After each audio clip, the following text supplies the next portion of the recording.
Hello everyone, I am Demented Kirby and welcome to my channel, the Commander Tavern. The Commander Tavern is a channel dedicated to my favorite Magic the Gathering format. The Brewery is a series on this channel showcasing my spicy brews and other deck techs.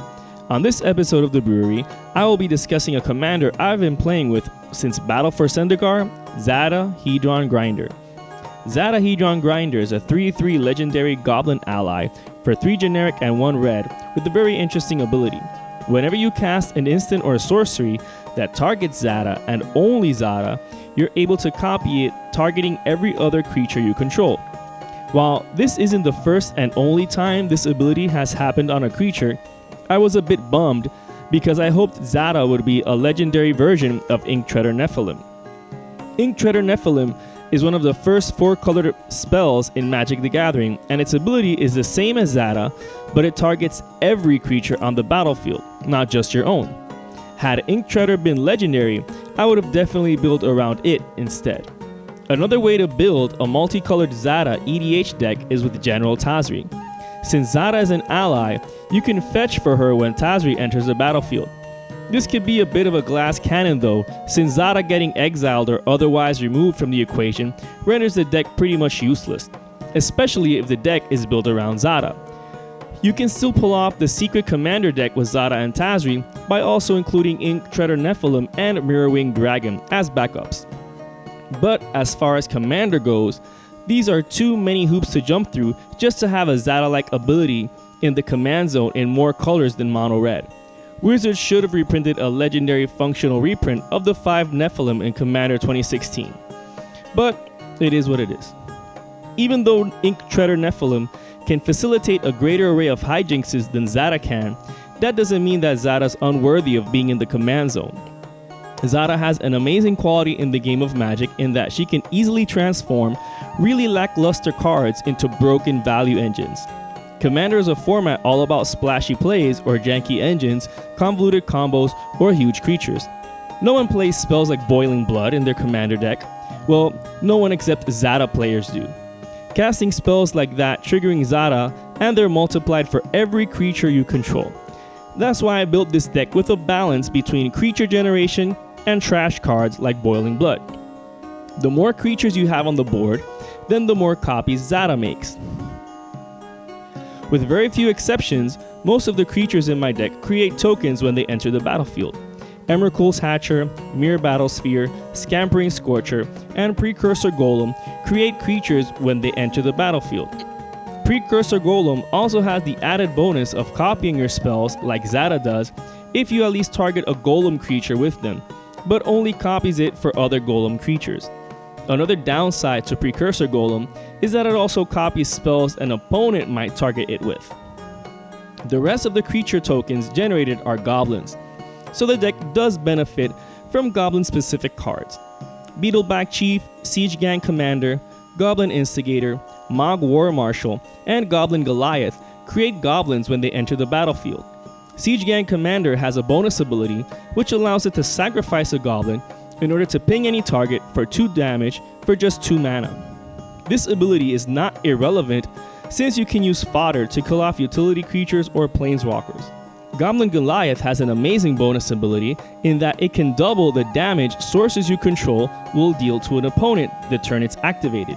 This essentially makes your creatures hit twice as hard as well as making pinging abilities do twice as much damage.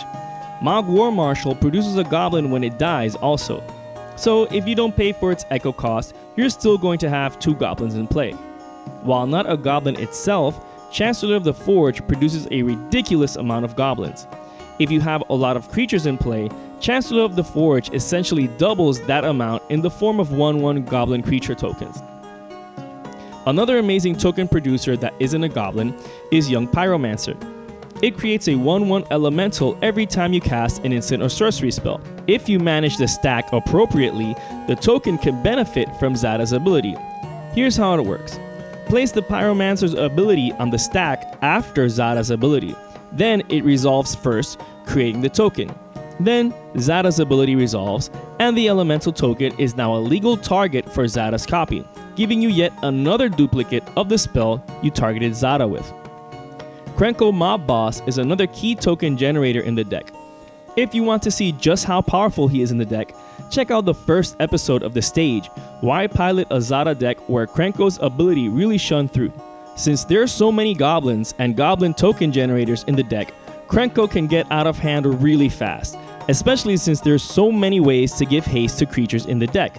If you manage to untap him during the same turn, it gets even more crazy. On the topic of token generation, not all tokens are created by creatures. The deck runs a fair share of instants and sorceries that create creature tokens. Apart from Young Pyromancer, there are practical reasons for running creature production in instant and sorcery form, but I'll get into that later on. For the moment, I'm running Empty the Warrens, Hordeling Outburst, Krenko's Command, Dragon Fodder, Goblin Gathering, and Goblin War Party as ways to create goblins. Empty the Warrens is bonkers here, since the storm count while playing can easily reach the double digits. The other token creating spells I run depend on Zada to work, those being Spawning Breath, Make Mischief, Heat Shimmer, Twin Flame, and Otherworldly Outburst.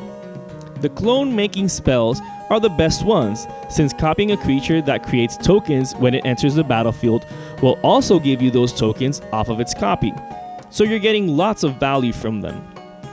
Another amazing creature doubling spell is Kindred Charge. Most of the creatures and tokens are goblins, so naming that creature type when casting it will double all of your goblin creatures on the battlefield. As for the other cards, caution should be used when casting spells that ping your own creatures, like Spawning Breath and Make Mischief, since most of our creature tokens have a toughness of 1. Luckily, Otherworldly Outburst is a thing, so if any of our creatures would die from getting pinged from our own spells, Otherworldly Outburst gives us a 3/2 Eldrazi Horror creature token for our grief. Creating so many creature tokens also presents a possible win con in the form of Perveral's God of the Forge, which can also pump your horde of creatures as well as ping all opponents when a creature enters your battlefield. Alright, so now that we have so many small fry on the battlefield, how do we capitalize? Well, on to the second half of the plan, abusing Zada's ability. Zada's ability allows us to copy cantrips, pump spells, cheat spells, etc. Cards like Accelerate, Crimson Wisps, and Expedite essentially draw us a card for each creature we control for such a small investment of mana. Additionally, these cards also give haste to all of our creatures.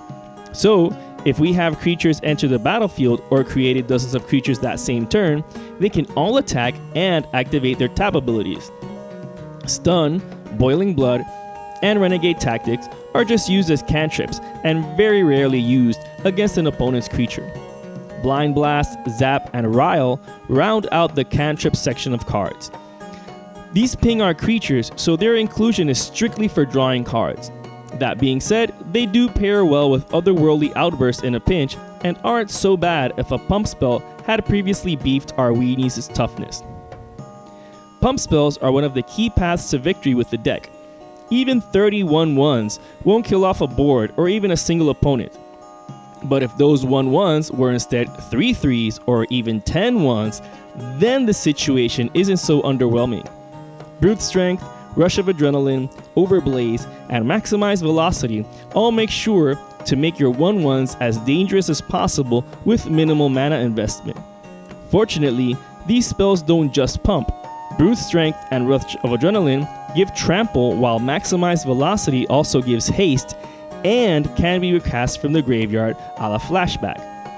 Overblaze, although not inherently a pump spell, does give a superior form of Double Strike in that damage dealt by permanents is doubled. Special recognition in this category is given to Fists of Flame, since it's one of the best cantrips and pump spells of the deck because it draws you a card and then pumps the creature's attack for every card you've drawn so far this turn. If that weren't enough, the creature also gets Trample. Besides drawing cards and pumping creatures, perhaps the best way to abuse Zada is with spells that let you bypass altogether having to cast other spells.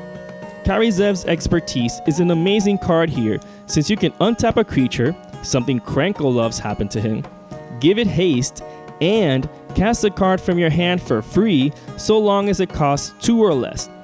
27% of the deck satisfies that stipulation. The rest of the cheating cards are a bit more chaotic, but that's to be expected from a mono-red deck. Indomitable Creativity, Reality Scramble, and Chaos Warp essentially all swap one card in play for another. For just 4 mana and targeting Zada, Indomitable Creativity can destroy all of your creatures in play and bring out an artifact or creature from your library in their place for each death, including tokens. Reality Scramble does the same, but doesn't destroy a creature. It gets bottom decked instead, and the card replaced has to be another creature. Chaos Warp has a similar effect, but it can get out any permanent, including lands, as well as artifacts and creatures. There are also ways to maximize these two strategies even further. Remember how I mentioned that having some token creatures be in spell form be beneficial for the deck? That's because Mizzix's Mastery, Past in Flames, and Backdraft Hellkite all help recast those spells all over again. And not just those spells, but any instant and sorcery spell, including all the ones I just previously mentioned. In order to make sure that no one exiles your graveyard and prevent you from maximizing spell slinging, Elixir of Immortality is also included in the deck. Having most of the creature production come from goblins means that it's also easy to tutor for them. Goblin Matron and Goblin Recruiter do just that. Goblin Matron can tutor up Goblin Recruiter, which can then tutor up the rest of the goblins, usually putting Goblin Ringleader on the top of the library in order to draw into the other 4 goblins when entering the battlefield. Another way to abuse creature-based token generation is with Cloudstone Curio. With it on the battlefield, you can choose to bounce back the token maker when the token it creates enters the battlefield. That way you can create even more tokens when you recast that creature later on. Now that the strategy has been laid out, how can we make it as efficient as possible? It's not like opponents are just going to let us accumulate all those creature tokens and just wait until we draw into our win cons. In order to make all our insane plays in a single turn, spell costs have to be reduced and lots of mana have to be generated. Ruby Medallion and Helm of Awakening reduce your spells in order to cast as many as possible. Soul Ring, Mana Crypt, Chrome Mox, Mana Vault, Mox Opal provide fast mana, while Thought Vessel eliminates your maximum hand size, as well as tapping for 1 colorless. Drawing into so many cards makes casting Inner Fire add a crazy amount of red mana to your mana pool. Playing multiplayer games means that plenty of lands will be tapped on your opponent's side, making Mana Geyser a great ritual in this format.